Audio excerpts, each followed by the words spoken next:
अस्सलाम वालेकुम। Chapter number 4 को हम स्टार्ट करने लगे हैं। यूटिलिटी।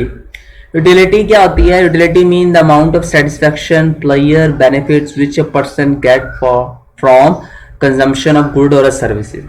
जब आपका कंज्यूमर जो है, जब वो गुड्स और सर्विसेज को जब यूज करता है, उससे जो उसे खुशी मिलती है, जो फायदा मिलता है, वो हमारा क्या कहलाता है? यूटिलिटी कहलाता है। अब यूटिलिटी को मेजर करने के दो तरीके हैं। एक होता है कार्डिनल मेजरमेंट ऑफ यूटिलिटी, एक होता है ordinal measurement of utility.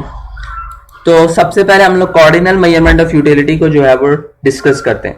Cardinal measurement of utility can be measure quantitatively. ठीक है, इसमें क्या होता है, like any other physical commodity, आप इनको जो है न्यूमेरिकल वैल्यूज असाइन कर देते हैं, जैसे 10, 20।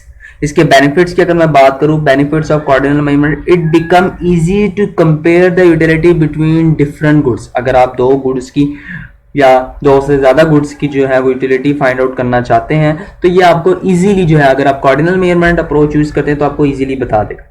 लेकिन अगर मैं इसकी प्रॉब्लम की बात करूं तो इस aspect concept of assigning the value of utility, तो ये छुपा देता है किसको, कि गुड्स को आप जो वैल्यू असाइन करते हैं उस चीज को ये छुपा देता है। तो ये इसका नुकसान है।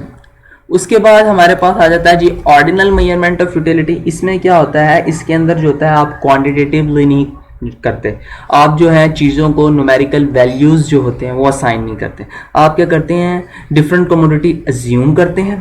ठीक है, ordinal measurement mean utility can not be measured using numerical values. ठीक है, न्यूमेरिकल वैल्यूज से आप नहीं कर सकते। आप क्या करते हैं, चीज़ों को रैंक दे देते हैं कि ये फर्स्ट रैंक है, ये सेकंड रैंक है, ये थर्ड रैंक है।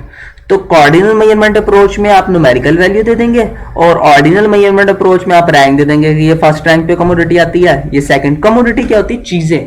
जब हम आगे जाके पढ़ेंगे, दो से ज्यादा कमोडिटीज को लेकर उनका जो है वो मिलाप चेक करेंगे, यानी कि दो या दो से ज्यादा प्रोडक्ट्स के बारे में हम बात करेंगे। ठीक है, जब उनको हम लेके चलेंगे स्टेप बाय स्टेप, तो फिर हम जब उन्हें डिस्कस करेंगे तो फिर ये चीजें मजीद जो है वो क्लियर होती जाएंगी। तो ये क्या करता है, अगर आपको याद हो तो ऑर्डिनल मेजरमेंट अप्रोच में जो हमने प्रॉब्लम पढ़ी है उसको ये सॉल्व कर रहा है। वहां पे क्या था, आप उनको रैंक्स नहीं दे सकते थे चीजों को। यहां पर जो है आप आकर चीजों को ऑर्डिनल मेजरमेंट अप्रोच में रैंक्स दे सकते हैं। लेकिन इसकी प्रॉब्लम की बात करूं तो जो मुख्तलिफ चीजें होती हैं उनकी जो यूटिलिटीज फाइंड आउट करने में ये डिफिकल्टीज करता है ऑर्डिनल मेजरमेंट अप्रोच। इससे जो हमें मुश्किल होती है चीजों को जो है वो कंपेयर करना। ठीक है, तो ऑर्डिनल मेजरमेंट अप्रोच की ये जो है नुकसान है। इंशाल्लाह नेक्स्ट वीडियो के अंदर हम law of diminishing margin utility को जो है डिस्कस करेंगे और इसे कंप्लीट डिटेल के साथ देखेंगे। अल्लाह हाफिज।